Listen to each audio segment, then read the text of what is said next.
Dead Man Walking, Bruce Springsteen, here on Democracy Now!, democracynow.org, The War and Peace Report. I'm Amy Goodman with Juan Gonzalez. Well, on the campaign trail, Republican candidates are proposing massive new tax cuts for the rich, despite growing economic inequality across the country.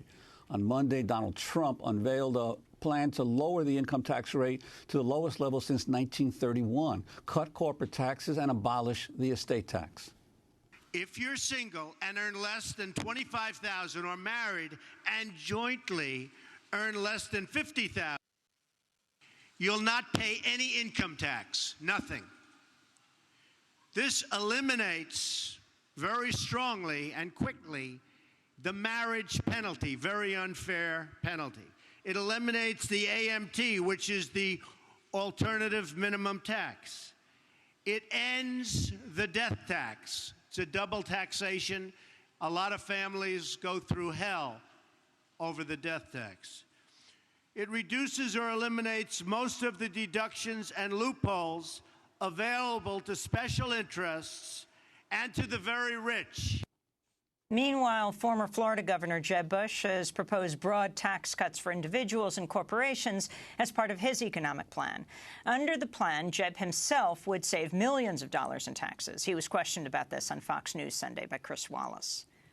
An analysis of your tax returns the last 6 years, which you have released to the public, the last 6 years indicates that you would save under your tax plan $3 million. Does Jeb Bush need a $3 million tax cut? Look, the benefit of this goes disproportionately to the middle class. If you look at what the middle class pays today compared to what they would pay on our tax but they get a 2.9% increase in after-tax income. Because higher income people pay more taxes right now, and proportionally, everybody will get a benefit, but proportionally they'll pay more with my plan than what they pay today. Well, I mean, forgive me, sir, but 2.9 seems like it's less than 11.6. The simple fact is 1% of people pay 40% of all the taxes. And so, of course, tax cuts for everybody is going to generate more for people that are paying a lot more. I mean, that's just the way it is. While the Republicans are pushing for tax cuts to the rich, many others are questioning how the economic system is working. Senator Bernie Sanders, a self-identified socialist, has soared in the early polls for the Democratic primary. In Britain, socialist Jeremy Corbyn has just been elected the leader of the Labour Party, and Pope Francis has critiqued the modern capitalist system as, quote, a new tyranny. To talk more about the economy, we're joined by Robert Reich. He's served as Secretary of Labor under President Clinton, is professor at the University of California, Berkeley. His latest book is Saving Capitalism for the Many, Not the Few. Welcome back to Democracy Now! It's great to have you with us. Nice to see you. Start off with Trump. What's your he said he is there to tax the hedge fund guys, but then he lays out his tax plan. In fact, his tax plan will certainly keep the hedge fund guys as well off as they are right now, if not doing better, including the private estate people and everybody else. The Trump tax plan cuts the top rate from nearly 40% down to about 25%. It is a huge windfall for those at the top, and there is no indication of how it's going to be paid for. I mean, all of these Republicans, all they do is do exactly what started under Ronald Reagan, and that is they say trickle-down economics. Everybody benefits. The fact of the matter is nothing ever trickles down. But what about his claim that folks at the lower end of the income spectrum will end up paying virtually no tax? Well, people at the lower end, they pay right now huge Social Security taxes. They pay state and local taxes. They pay sales taxes. That's where most people get hit. And this, obviously, this plan does nothing for most people. And what about Jeb Bush? Jeb Bush's plan is just about the same. It's not quite as audacious and quite as irresponsible as Trump, but that's not saying very much. It also gives huge tax breaks to people at the top. In fact, one analysis I read yesterday showed that the Bush tax plan, Jeb Bush tax plan, provides about $1.4 million a year to the top income earners. This is at a time, let's remember, when inequality is wider today than it's been in the United States at least since 1927, and by some measures since 1880. I mean, why Republicans think it's necessary to provide even more tax breaks for the wealthy is beyond me. And that only means less money for everything from national defense to Medicare to the little bit we're now paying for the poor. So let's turn to the Democrats, because it hasn't only been the Republicans who've been in power, and that sucking sound from the bottom to the top has been quite as loud. In July, Hillary Clinton outlined her economic vision in a speech at the New School here in New York City.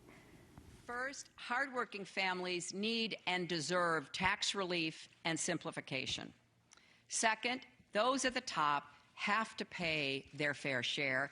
That's why I support the Buffett rule, which makes sure that millionaires don't pay lower rates than their secretaries. I've also called for closing the carried interest loophole, which lets wealthy financiers pay an artificially low rate. And let's agree that hugely successful companies that benefit from everything America has to offer should not be able to game the system and avoid paying their fair share, especially while companies who can't afford high-priced lawyers and lobbyists end up paying more. Your response to what Hillary Clinton has said, someone you know well. It's a step in the right direction, Amy, but it's not far enough. I mean, we do have to substantially increase taxes at the top if we're going to have enough money to do everything that needs to be done with regard to investing in education, infrastructure, do a lot of things that, despite President Obama's efforts, have still not been done. But I think we even have to go beyond that and really change the way the market is organized. I mean, if you look at antitrust law, for example, you've got huge combinations now in health insurance, in airlines, in banking, in food. That means Americans are spending much more than otherwise for all of these basic necessities. Airlines may not be a necessity, but certainly the others are necessities. And that's a redistribution upward. And you recently, in an op-ed piece in the New York Times, talked about the digital monopolies and the need to break up some of these companies now that have such an enormous influence over our lives, the Googles and the Amazons and the Facebook. Could you talk about that? Well, up until quite recently, we had antitrust scrutiny, very careful antitrust scrutiny of some of these big high-tech firms. They are creating larger and larger entry barriers. It's harder for other companies to get into the business because they have platforms that are basically network monopolies over whether it's search or shopping or whatever you want. And that huge market power, those network monopolies, end up giving them the power to keep competitors out, ultimately charge higher prices, but also deter innovation.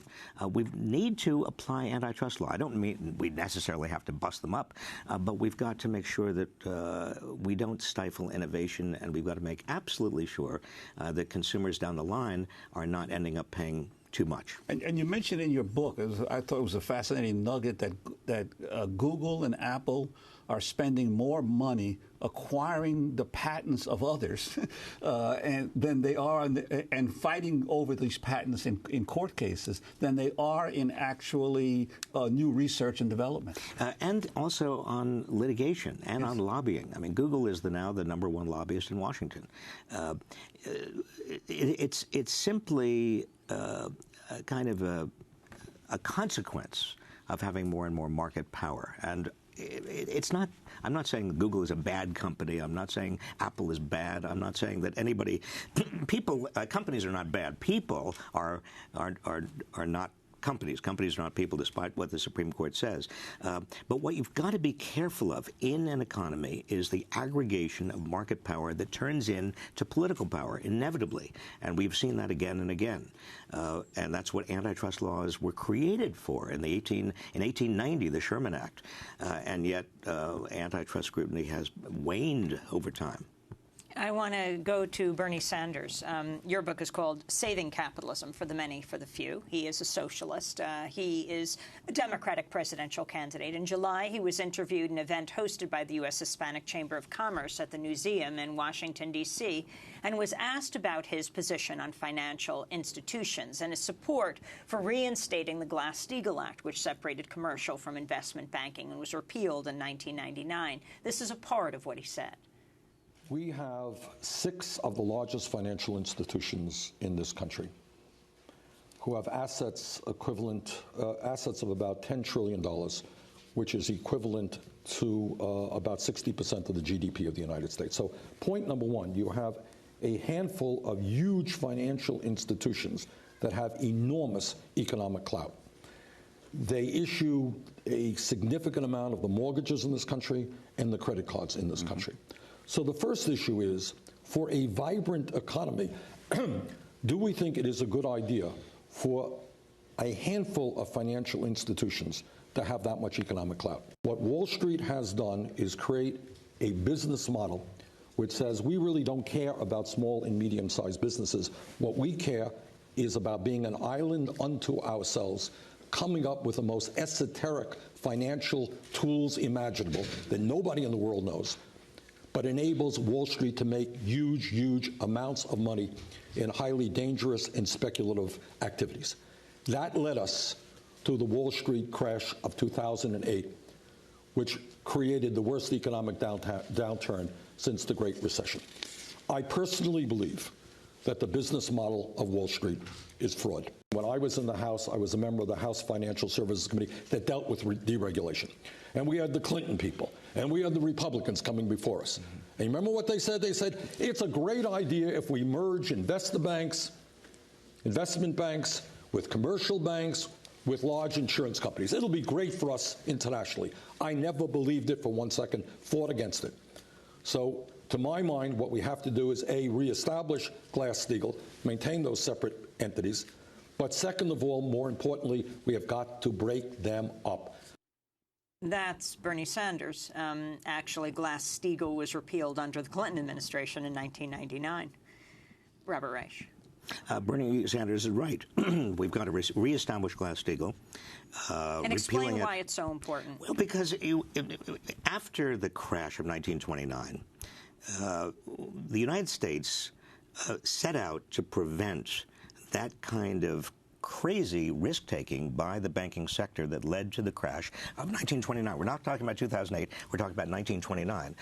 One thing we did was separate commercial banking from investment banking so that people's deposits, the ordinary savings of ordinary people, would not be used for gambling operations by the investment banks. We ought to maintain that. I mean, that's one of the reasons that we got into trouble again. We also need to bust up the biggest banks. Bernie Sanders actually understated the reality. I mean, the 5 biggest banks that used to have 10% of total banking assets back in 1990 now have 44% of total banking assets in this country. I mean, they are far too big to fail. I mean, they are so large that they are, just because of their political clout and their scale, they are gaining more and more market share of the entire banking industry. That's dangerous. It's dangerous for the economy. It's dangerous for our political culture, because those banks have a great deal of political power. You've also talked about welfare reform. You were the labor secretary when President Clinton signed off on this, and your experience that day as he was signing off in the White House. You were his guy, but you weren't standing next to him. No, I was very disappointed that he signed that bill that came over from the Republicans to basically get rid of welfare and substitute a 5-year maximum lifetime public help for people, because 5 years in somebody's lifetime is it may not be enough. In fact, we discovered in the Great Recession it was not enough. But look, if you're in the president's cabinet, you're not going to agree with the president on everything, and there are certain things that you have to ask yourself: is it worth resigning over, or can I do more good inside? There's no easy answer to that. And Hillary's stance at the time? I don't know what her stance at the time was. I do not think that she ought to be blamed or credited for what her husband did as president. I don't think that's fair to her. I think she has to stand as a candidate separately. But she needs to be, as every candidate needs to be, including Bernie Sanders, pushed to be bolder on issues that are really critically important to America at this time. We're going to talk about that in a minute. We're talking to Robert Reich, former labor secretary in the first term of President Clinton, now a professor at the University of California, Berkeley. His latest book is called Saving Capitalism for the Many, Not the Few. He's also chair of Common Cause. Stay with us. I was talking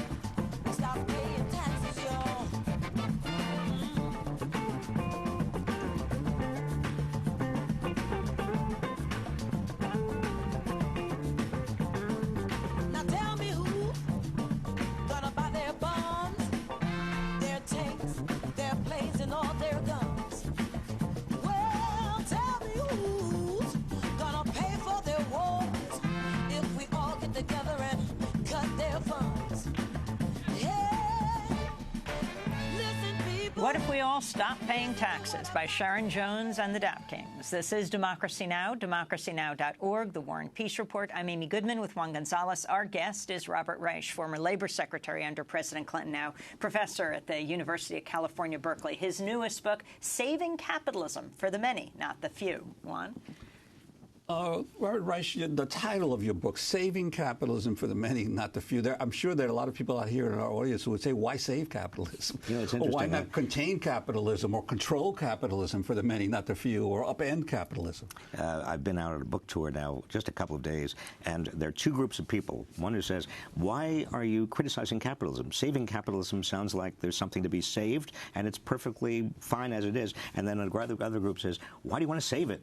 Let's get rid of it. So the title is actually doing what I had hoped, and that is riling everybody up. But the most important point is to recognize that even Denmark and Sweden and so-called social democracies are still capitalist fundamentally. That is, they're based on private property and voluntary exchange.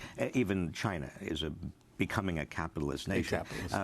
Forgetting the ism, the real issue is the system working for most people, or is it working for a very small group, becoming smaller and smaller at the top, who are gaining more and more economic power that is being transformed into political power? And the answer is, in the United States particularly, yes, unfortunately.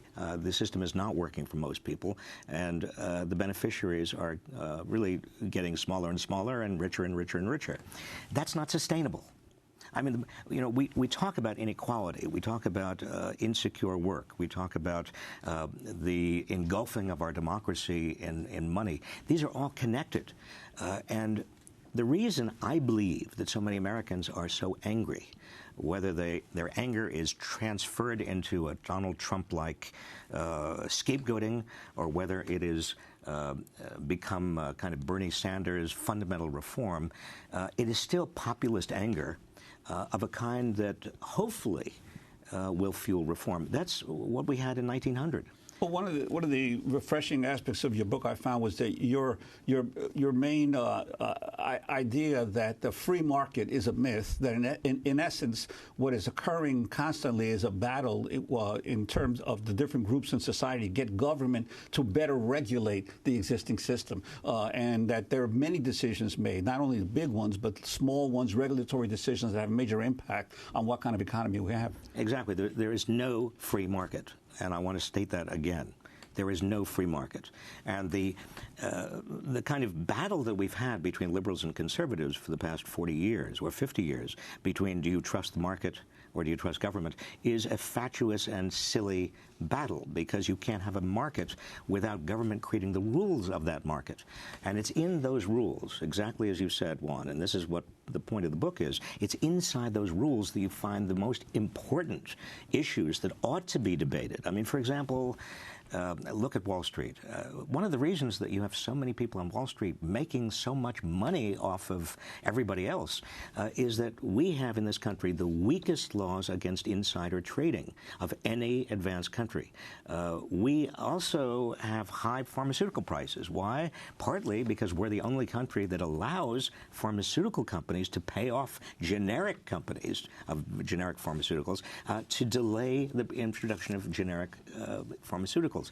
Go on down the line. I mean, there are hundreds and hundreds and hundreds of examples of ways in which the deck has been stacked, the dice have been loaded, the game has been rigged in favor of very wealthy, very powerful people and companies and banks. Let's go for a minute. You talked about the different groups critiquing your title. Let's go outside the system to Pope Francis. Earlier this year, he spoke at the World Meeting of Popular Movements in Santa Cruz in Bolivia, where he focused on the damage done to the earth by capitalism. El tiempo, hermanos y hermanas. Time, my brothers and sisters, seems to be running out. We are not yet tearing one another apart, but we are tearing apart our common home. Today, the scientific community realizes what the poor have long told us. Harm, perhaps irreversible harm, is being done to the ecosystem. The earth, entire peoples, and individual persons are being brutally punished. And behind all this pain, death, and destruction, there's the stench of what Basil of Caesarea called the dung of the devil, an unfettered pursuit of money rules. The service of the common good is left behind. Once capital becomes an idol and guides people's decisions, once greed for money presides over the entire socio-economic system, it ruins society. It condemns and enslaves men and women. It destroys human fraternity. It sets people against one another, and as we clearly see, it even puts at risk our common home. So basically, you have Pope Francis talking about capitalism as the dung of the devil. Robert Reich. There is and should be a moral core to any economy, and whether it's called capitalism or any other system, if it doesn't have that moral core in which we agree on basics, kind of minimum standards of decency, we agree that we're all in it together. We understand that trust is critical if an economic system is going to be maintained and sustained. Then you're in trouble. I think one of the problems in the United States and one of the problems with contemporary capitalism as practiced by the American model is that it celebrates greed as the central principle. But that can't possibly be the central principle, because if it's all about greed, then you end up spending more and more of your resources protecting yourself from everybody else's unvarnished greed. I mean, what's happening, if you look at the GDP, we are spending more on protection, that is, on lawyers and on accountants and auditors and on security guards and on everybody else that are protecting us from each other's greed than we are on actually producing goods and services and food and everything else we need. We only have about 30 seconds, but I'm interested. Your critique dovetails very much with a lot of the stuff that Bernie Sanders has been saying on the campaign trail. Your sense of what he's bringing to the debate that's going on now in America? I think he's telling the truth, and I think people are responding with extraordinary enthusiasm, even many conservatives and Republicans I meet, to a truth teller. Well, Robert Reich, I want to thank you very much for being with us. Former Labor Secretary under President Clinton, professor at the University of California, Berkeley. His latest book, Saving Capitalism, For the Many, Not the Few. He's also chair of Common Cause.